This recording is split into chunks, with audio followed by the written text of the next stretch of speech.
Yeah, really fascinating the way that Bathurst played out this year, considering we had all this chat about engines exploding potentially and full course yellows creating absolute pure chaos. Everything was madness up until 11:30 on Sunday. Look, it was complete chaos, and we were all going, "Whoa, this is going to be a big day," and it was not a big day. Amazing result, but certainly not the action-packed race that any of us were expecting based on what we'd seen.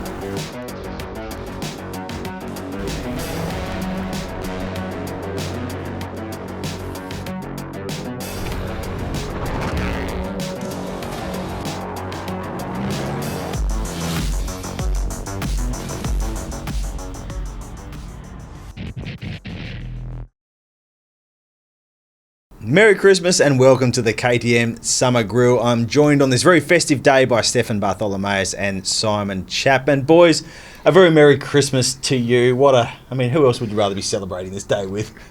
I'm finding it pretty hard to speak to you with that hanging off your glasses. It's going. Elf, you're out of here. All right, see you, mate. Anyway.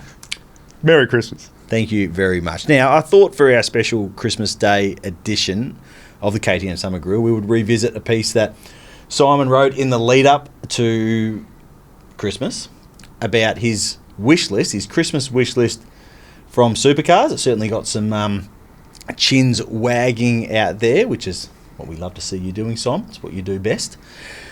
So let's visit the 5 things you wanted for Christmas. Actually, you can run us through. What was on your list? Tell us number 1. I had a lot of wishes. I don't know if any of them are going to get granted though, but depends how good you've been, I suppose. I got a lot of coal this Christmas, unfortunately. The bag was very heavy. Few things. And let's preface this by saying this is a little bit tongue-in-cheek. Yeah, of course. These are things that I would like, but with every good Christmas wish list, we don't always get what we want. No. I thought, here are some things that would be really cool if Supercars Santa could maybe give to us. And at the top of my list, and it's not because I live in Sydney, it's because the Sydney season opener is going to be happening at Sydney Motorsport Park. Yep. Why not bring the noise to the people? Let's have a downtown launch, make some noise. We have seen at least this year, 2024, that they had that little shindig in Parramatta out west. But I think you've got to make a big song and dance downtown Sydney. Just get all the local media there. It's nice and close. It's not a big mission to get people into town. I remember many, many years ago when Supercars went to New Zealand for one of the rounds at Pukekohe. I think Jamie Whincup and a bunch of other guys actually drove their cars down Queen Street and Key Street, which was spectacular. Like what are these guys doing driving their supercars in the middle of town? And I think even that alone would create a bit of fanfare. So that was one of the things that I was really keen on. A glorified tractor town, right? Like that concept has been proven in 2024. It's a big drive from Sydney Motorsport Park into the CBD. Oh, so you need tractor town. You need a refueling stop at some point along the way. But that's BP. No, I think that what has been proven beyond doubt is that when you take really cool racing cars to people, they're going to think that's cool, and it drives interest in the product because the actual cars. No one walks past a racing car and doesn't go, I want to stop and have a look at that thing for a second. Like, what's going on here? So I think would be a great thing to do. We obviously need to add something like going to this Sydney Super Night concept for round 1 is a huge step up on just going to Bathurst. We just shouldn't be going to Bathurst more often than we need to. But it's still a semi-compromised sort of thing, right? Like we're still waiting for the big sort of showcase event that returns to the first round, which will probably end up being Perth at some point in the future with the street race. So we need something to give it a bit more pizzazz rather than just flicking the lights on. And this could be it. What do you reckon? Yeah, it's actually the poor man's street race in terms of we can't start the season in the city, but why not have the season launch in the city? And it needs to be about the fans, right? Like, because the media would go to the Sydney Motorsport Park tip if there was a story in it. Yeah. But this actually needs to be about getting the people there and getting them excited about the fact that, hey, if you just go a bit further out west, going to be able to see these guys having at it at the first round. I think that this one is actually realistic. You might get this. You never know. It's. I would love to see it happen. I think it would be awesome if Supercars made an effort to do something like that. I think it would resonate with the fans. It would open up the sport to people who don't perhaps know about supercars, and it's just, if you hear a V8 supercar, your head's turning. Yeah, you know, that's absolutely. reality. It would be awesome if they just did even just a pit stop challenge in the middle of town somewhere. There are areas that you could do it, and because they've got a bit of support from the New South Wales government, I don't see why they wouldn't get behind something like that. No, I think there's a very good chance, potentially more chance of that than your second wish. Why don't you run us through that one? Yeah, maybe wishful thinking. A retro round at Calder Park would be pretty neat, I reckon. Forgetting whatever state Calder Park is in right now, I think that would be the perfect I think it's in venue. Victoria, last I checked. Yeah. It's good from you, ABL. Rare hit. Thanks, mate. It's the yeah, Christmas cheer. It's getting up and about. That's it. I think it would be neat. We've seen that racing is happening at Calder Park. Calder Park still, when you see the photos and the video, it still looks pretty retro, for lack of a better term. But we've seen in NASCAR, and they are really leaning into their history. They're leaning into, there's the race, the latter half of the season where they have the retro liveries, and there's all those celebrations. And I think Supercars, when they did the retro round at Sandown, people just love that. And every year since that they haven't done it, everyone cries out for it to come back. And every time there's a retro livery in Supercars, everyone goes, wow, that's amazing. Regardless of whether it's a well-executed livery or not. It's a loss for our sport, not having a retro round. It is, 100%. And I think the retro round would resonate with a lot of people, new and old. And I think maybe having Calder Park as the host of it, a circuit that's got a bit of history, there's some niche value in it because we haven't been there for over 20 years, I think. Again, it is probably wishful thinking because maybe the circuit isn't up to it in terms of the facilities and things. Who's going to pay for this thing? Not only to host the event, but according to some teams, it does take quite a bit of effort to actually spend the money and make these retro liveries. You got to design them. You got to get 2 sets of stickers for them, and perhaps even 4 for your spares. And then if you really lean into it with all the apparel that goes with it, it can be a costly exercise. But I think it'll be one that would resonate with a lot of punters. Even putting aside the Calder element of it, it is actually hard to see a retro round coming back in the near future when you look at the fact that it basically has to be a free-to-air round for it to make sense for the teams to spend the money. Yeah. And then when you look at the ones that are free-to-air, none of them actually fit nicely with it in terms of probably can't be the first round or the last round.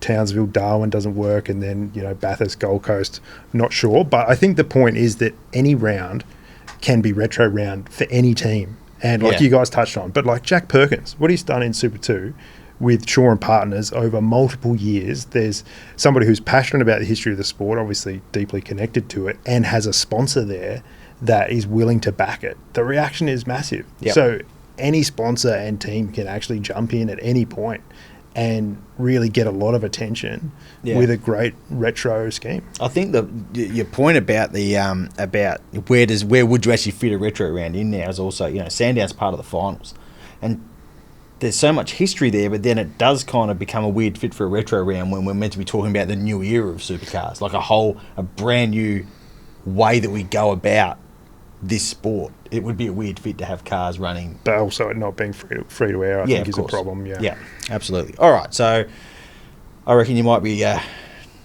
rustling around in your stocking for a while looking for that one. Sorry, Chapo. But what else have you got for us? One thing that I would like to see in the future, and this is a wish that who knows whether it'll come together or not. It might take a little bit of convincing to get Santa to deliver this one to me, but I'd love to see Supercars just loosen things up a little bit when it comes to the media rights, and it's less about the the actual Seven and Fox and all the rest of it. It's actually some of the people that we work closely with.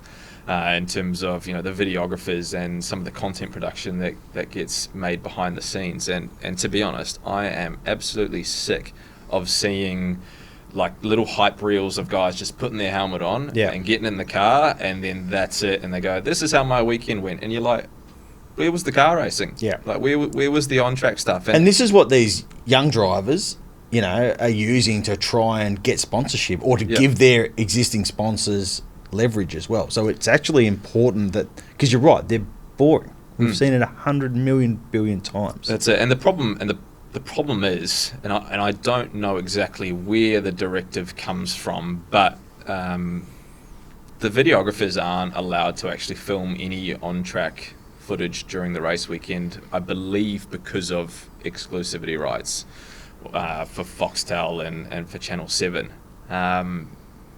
There are other sports that have similar broadcast arrangements that allow, in ball sports, to film a bit of content from the sidelines. There are restrictions and stuff. They're not taking the piss in terms of like filming an entire game and then just posting that. It's just little snippets and things. And I follow round ball football, and in most of the big European leagues and stuff, the teams can have someone with a phone standing behind the goal. So if the team scores a goal, they're videoing it, and they'll post that on social media, and that's a completely different perspective than you're getting from when you're watching the broadcast, because it's just phone footage. It's really raw, but you hear the crowd. They're right, particularly if they're at their home support end, and you see the play. Like it's totally different, and it's awesome. Well, it value adds. It basically promotes the broadcast, because yes, the restrictions are in place to protect the rights holder because they signed the biggest check.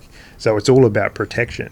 But is anyone not signing up to KO because they can see 30 seconds or a minute of a reel on a driver's page or wherever? And I mean, the fans can stand behind the goals in your soccer example and shoot that footage. That's the problem. It is so heavily regulated until you get to that catch fencing. So and then it's completely unregulated and completely impossible to regulate. So you're actually trying to regulate something that can't be regulated by just isolating it to the people that have media accreditation. And we're constantly... It's out of date. It's an out-of-date model. Exactly. And we're constantly talking amongst ourselves of, how can we grow the sport? Jeez, it'd be great if we had more eyeballs on the sport. And we're literally stopping the people who make the content from doing that. There are some fantastic content creators who have to get like remarkably creative to execute what they want to execute. And the only time we ever see on-track footage is from test days. Yeah.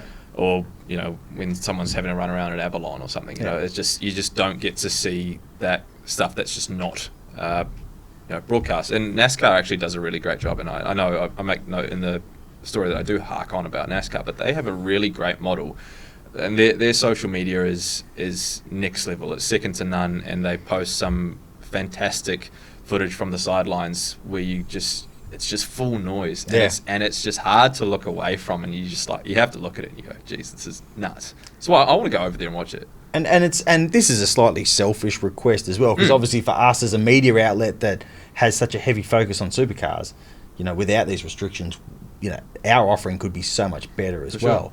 But the argument that that's a bad thing has some pretty big holes in it, because again, we are an outlet that heavily promotes supercars, and giving us the freedom to do a better job of that could be a really great thing. Again, you can't stand there with you. We can't run a live broadcast of a supercars race. That's not what anyone's talking about. And you can still regulate against that pretty clearly. Yep.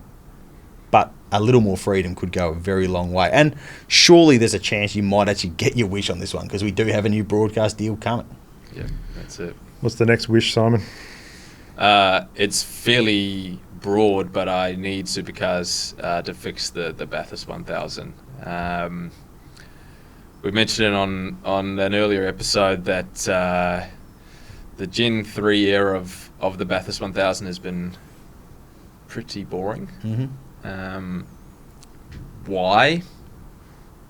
I don't know that anyone's got like the silver bullet answer to that question, but there's got to be something done. We've got to have a look at whether it's the having the primary drivers start the race, if that's one of the issues there, because I think it just puts everyone on the same strategy. Doesn't offer any incentive to mix things up, and I can appreciate the point of view that you for the biggest race of the year you want the stars in the cars, but equally there are guys like Jamie Whincup and Garth Tander and Mike Winterbottom next year who are legends of the sport who why can't they start? They are big names. There's got to be some serious head scratching going on there to have a good look at Bathurst and see why we're not getting that level of jeopardy that perhaps we're used to. The sport can survive a lot, but the Bathurst 1000 going down the toilet isn't one of it. Like it's got to continue to be a huge sporting event because this TV deal, whoever ends up buying those TV rights, they're actually buying the rights to the Bathurst 1000, and the other stuff is just the bits and pieces that come around it. So it is incredibly important that this thing continues to be the big event that it is.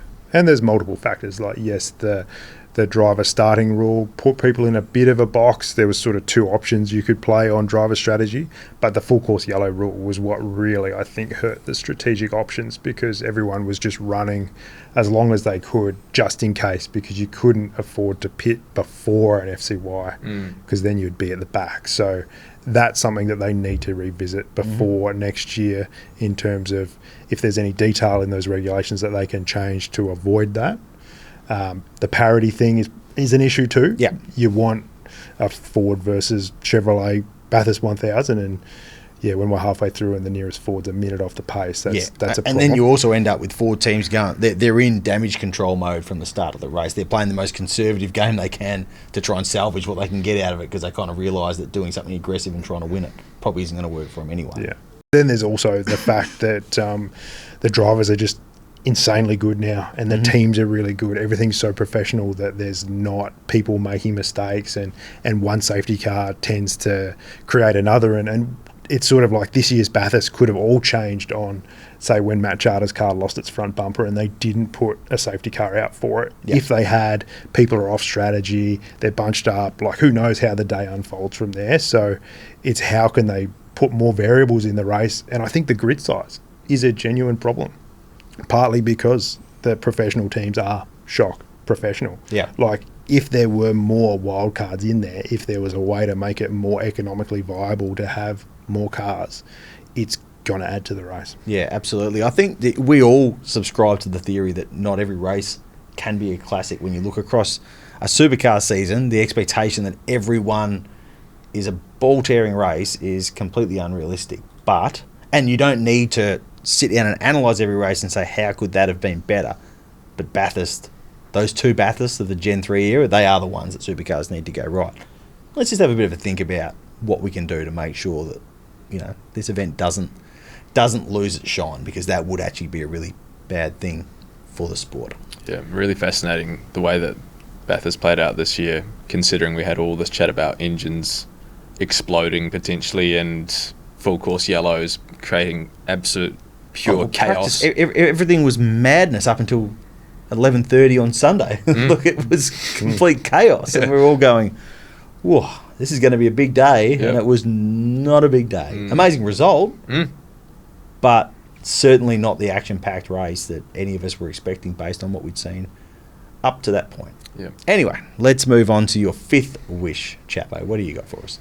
I just want to kick back on Christmas Day and play video games. And at the moment, there is not any service game, whatever you want to call it, that has supercars on consoles. I remember very fondly growing up just kicking back on the couch on my Xbox playing V8 Supercars 3, pretending to be Greg Murphy. That was such a good game. It was such a good game. The career mode, it had Formula Fords in it. I loved it. It was amazing. Yeah, it was just a fantastic, well-produced video game by Codemasters that I think a lot of people still have really fond memories of.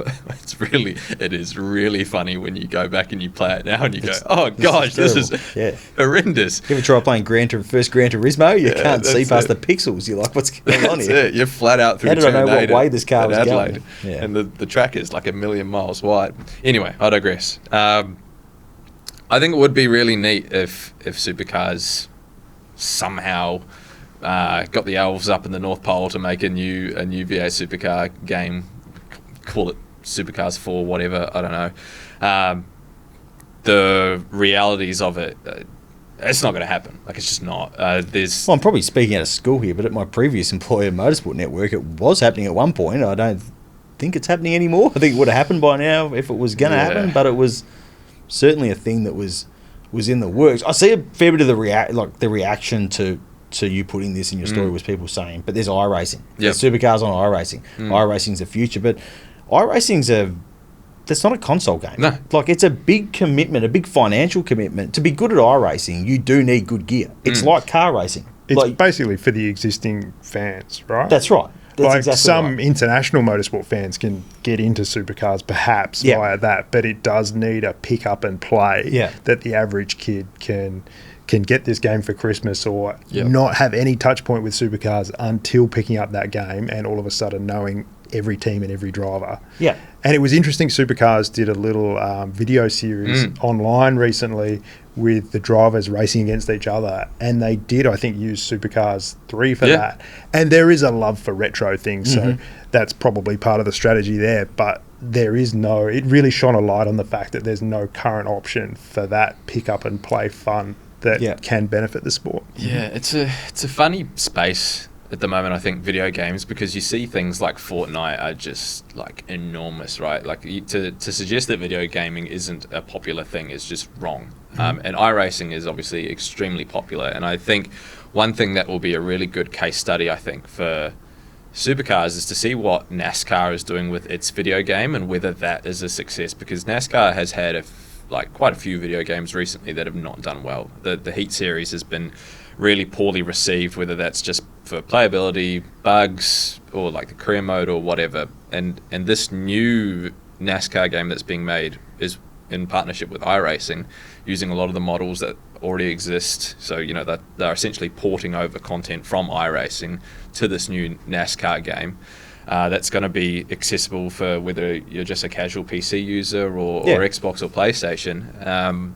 We've seen it with Assetto Corsa and Project Cars. There are games that sort of straddle the simulation / console world reasonably successfully. For sure. It's doable. It's just, I guess, finding a way for supercars to execute it, because with the V8 Supercars 3, as you know, that was basically just a reskin of the British touring car game, Tokyo Race Car Driver. Exactly, And so, you know, that's just easy enough to chuck, you know, Marcus Ambrose and Greg Murphy on the front cover and go, this is the V8 Supercar game that we all remember, but it was all the grunt work was actually done over in the UK. So it might be a costly exercise. Maybe supercars don't see there being any return on that, but I know for like myself and a lot of people my age that really got me hooked on supercars as a sport when there wasn't supercars on.